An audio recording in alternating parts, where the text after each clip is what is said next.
Hello friends, आप लोगों का स्वागत है स्टडी क्लासेस विद नीतू में। आज मैं आप लोगों को बताने वाली हूँ केमिस्ट्री में तत्वों का आवर्ती वर्गीकरण। जैसा कि जो भी स्टूडेंट कंपटीशन का तैयारी कर रहे हैं उनको ये भली भांति पता होगा और नहीं भी पता होगा, तो मैं आज आप लोगों को बता रही हूँ कि इस चैप्टर से तत्वों के आवर्ती वर्गीकरण, इस चैप्टर से 2 से 3 क्वेश्चन रहता ही रहता है। और आरआरबी, एनटीपीसी हो गया, टेक्नीशियन हो गया, एएलपी हो गया, इसमें जो 2021 में एग्ज़ाम हुई थी उसमें आप क्वेश्चन बैंक उठा करके देख लीजिए, क्वेश्चन मिलेगा।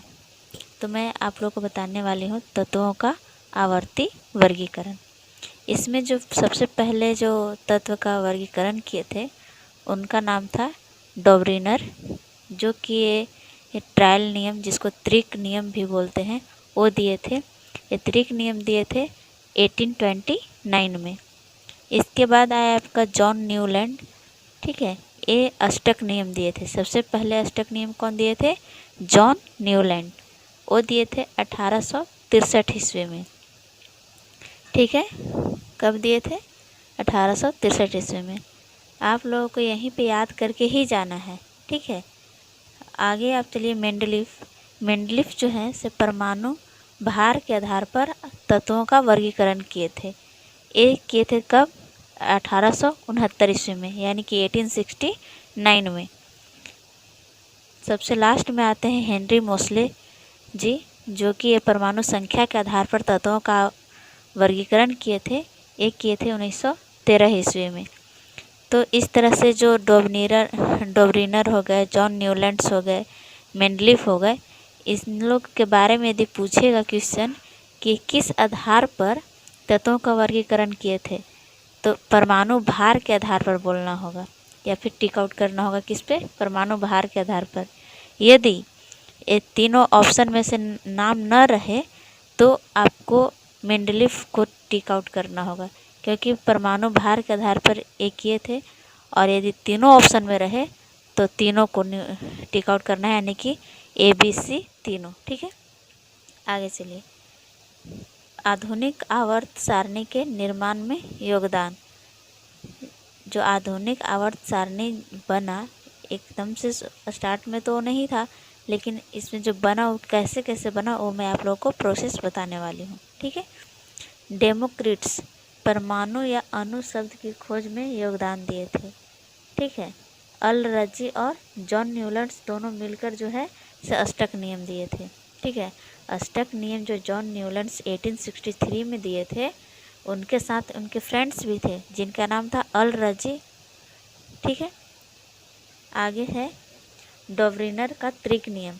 त्रिक नियम जो है सो इनका त्रिक नियम इसलिए बोलते हैं, इसको ट्रायल नियम भी बोलते हैं, क्योंकि तीन तीन तत्वों को ऐसा बोलते थे कि तीनों का जो दो का, ठीक है, दो का जो औसत होगा वो तीसरे के बराबर होगा, इसलिए इनको त्रिक नियम तीन तीन का पेयर करके किए, लेकिन ये सफल नहीं रहा था। कुछ आगे जाने के बाद इनका नियम फेल कर गया था, इसीलिए इनको त्रिक नियम के आधार पर सजाए थे तत्वों को, इसलिए इनका नियम को त्रिक नियम बोलते हैं। ये कहाँ के वैज्ञानिक थे? डॉबरिनर जर्मनी के वैज्ञानिक थे। इनका जन्म 1780 ईस्वी में हुआ था और मृत्यु 1849 ईस्वी में। इसका पहला और तीसरा तत्व के देखिए, आगे आपको पहला और तीसरा तत्व के परमाणु भार का औसत दूसरे तत्व के बराबर होता है। ठीक है, आगे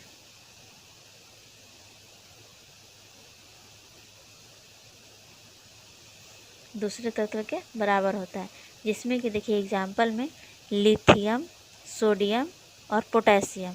ठीक है, तो लिथियम का जो होता है परमाणु भार वो होता है 3, सोडियम का 11 होता है परमाणु संख्या, और पोटेशियम का होता है 19। ठीक है, इन लोग का लिथियम का यदि परमाणु भार देखें तो 7, सोडियम का 23 और पोटेशियम का 39 होता है। अब देखिए कि फर्स्ट और थर्ड यानी कि लिथियम और पोटेशियम, ठीक है, इन दोनों का परमाणु भार को ऐड करके इसका औसत निकालेंगे तो आपका बीच में जो सोडियम है उसके परमाणु भार के बराबर होगा। ठीक है, इसीलिए डॉबनीनर के त्रिक नियम को डॉबनीनर जो नियम दिए थे उसको त्रिक नियम बोलते थे, क्योंकि 3 तत्वों का ये पेयर बना करके किए हुए थे। ठीक है, 1829 ईस्वी में इन्होंने 3 ग्रुप में तत्वों को रखा जिसके गुण समान थे, जिसे ट्रायल त्रिक कहा जाता था, ट्रायल या त्रिक कहा जाता था। ठीक है, आगे देखिए, कैल्शियम और बेरियम बराबर स्ट्रांसियम। ठीक है, इस तरह से दिए हुए थे। पहली बार प्लेटिनम उत्प्रेरक की खोज की जो किए थे वो डॉबनीनर ने ही किया था। कौन किए थे? डॉबनीनर। ठीक है, डॉबनीनर उन समय ज्ञात तत्वों से केवल 3 त्रिक को पहचान सके थे।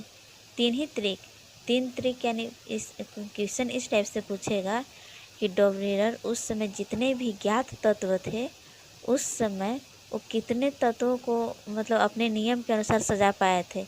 तो 3 तत्वों को, 3 तत्व यानी कि 3 त्रिक को, 3 त्रिक और 9 तत्व, क्योंकि एक त्रिक में 3 तत्व तो 3 त्रिक में 9 तत्व। ठीक है, आगे चलिए, एक मोस्ट पॉइंट है कि डॉबनीनर ने 3 तत्वों के समूह को पहचान कर क्या नाम दिया था?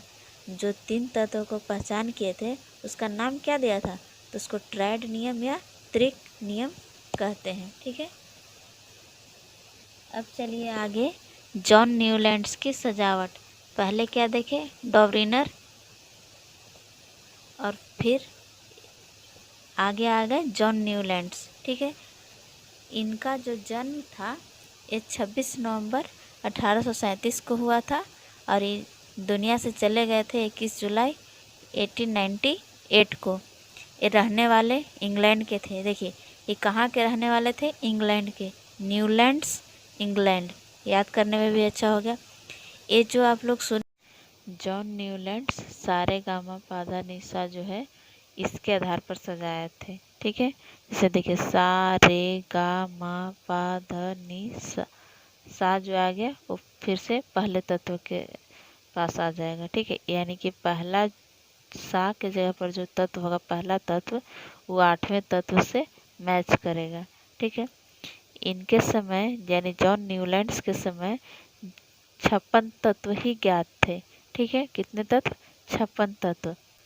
न्यूलैंड ने ऑक्टेव अष्टक का नियम दिया। ऑक्टेव का नियम बोले या अष्टक नियम बोले, बात एक ही है। अष्टक नियम इसलिए क्योंकि सारे गामा में जो होता है 7 सुर होता है और 8वां सुर जो होता है वो फिर से पहले सुर के जगह पे आ जाता है, और इनका जो तत्व था वो इसी टाइप का था। जो पहला तत्व है वो 8वें तत्व से मैच करता था उसका गुण। इसमें तत्वों को बढ़ते हुए परमाणु द्रव्यमान के आधार पर सजाया गया था। इनका जो तत्व था वो कैसे सजाए थे? परमाणु द्रव्यमान या परमाणु भार के आधार पर। ठीक है, इनका हर एक 8वां तत्व का गुण पहले तत्व के गुण से मैच करता था, यानी कि समान था। जैसे देखिए, हाइड्रोजन एवं फ्लोरीन, ठीक है, की संयोजकता कितनी है? 1 है। तो इसमें देखिए तत्व का समानता कैसे हुआ था? पहला तत्व हाइड्रोजन और 8वां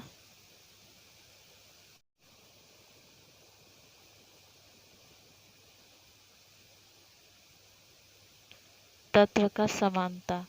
देखिए, पहले वर्ग का जो भी तत्व होगा वो 8वें तत्व के समान होगा, और 8वां का जो तत्व होगा, सॉरी 9वां का जो तत्व होगा वो 15वें के समान होगा, और 15वां तत्व 22वें तत्व के समान होगा, 6ठा का तत्व 13वें के समान, 9वां का तत्व 16वें के समान होगा। ठीक है, न्यूलैंड्स की तालिका में कोबाल्ट और निकेल को हैलोजन के साथ रखा गया है।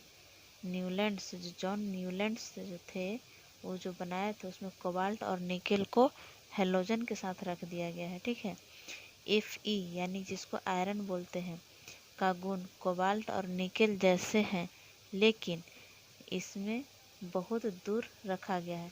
देखिए, आयरन का जो गुण है कोबाल्ट और निकेल जैसा है, लेकिन आयरन को एकदम राइट साइड में जाकर के रख दिया गया है। ठीक है, इसमें इनका त्रुटि था। न्यूलैंड्स की तालिका थोरियम पर समाप्त होती है। न्यूलैंड्स की जो भी आवर्त सारणी जो दिए थे, तत्व को जो सजाए थे, अष्टक नियम दिए थे, उनका जो लास्ट का जो तत्व है वो थोरियम है, जिसको TH से डिनोट करते हैं। और इनका जो नियम फिट बैठा था वो कैल्शियम पर समाप्त होता है। ठीक है, देखिए यहाँ पे कंफ्यूजन नहीं करना है। ये जो भी ये अष्टक नियम दिए थे, उसका लास्ट 56 तत्व, इनके जो ज्ञात तत्व थे उस समय, उसका लास्ट तत्व था थोरियम। और जहाँ तक इनका नियम फिट बैठा था और लास्ट वहाँ का और लास्ट तत्व था कैल्शियम, जिसका संकेत होता है Ca। ठीक है, एक ही वर्ग में असमान द्रव्यमान वाले तत्व को रखा गया। ठीक है, कहने का मतलब हुआ एक ही वर्ग में जो एक वर्ग होता है, ठीक है, उसमें असमान द्रव्यमान कहने का मतलब क्या हुआ कि इसका द्रव्यमान अलग है, उसका द्रव्यमान अलग है।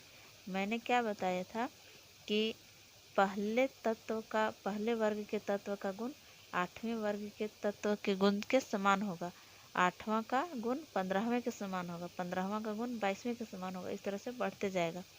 लेकिन यहाँ इनमें कमी क्या हुआ था कि असमान द्रव्यमान वाले जो गुण तत्व थे वो एक ही वर्ग में रख दिए गए थे। जैसे एग्जाम्पल में बताए थे आपको कि आयरन का गुण कोबाल्ट और निकेल जैसा है, लेकिन आयरन को दूसरे साइड रख दिया गया था, दाहिने साइड बहुत अलग, जो कि कोबाल्ट निकेल से बहुत दूर थे। इसमें अज्ञात तत्वों के लिए रिक्त स्थान नहीं छोड़ा गया था। इसमें अज्ञात तत्व के लिए क्या किए थे, जगह नहीं छोड़े थे, यानी कि रिक्त स्थान नहीं छोड़े थे। ठीक है, और ये अक्रिय गैस उस समय तक नहीं खोजे गए थे। किसके समय? जॉन न्यूलैंड्स के समय अक्रिय गैस नहीं खोजे गए थे। और यह जॉन न्यूलैंड्स जो थे वो कैल्शियम तक ही मान्य हुआ था इनका नियम, इसके आगे मान्य नहीं हुआ था। इसके सजावट का अंत थोरियम पर हुआ था और इनका नियम जो है सो कैल्शियम तक ही लागू हुआ था। आज के लिए इतना ही, और आगे मैं आप लोगों को कल एक वीडियो अपलोड करूँगी जिसमें मैं आगे जो 2 और वैज्ञानिक जो आवर्त सारणी दिए थे उन लोगों के बारे में मैं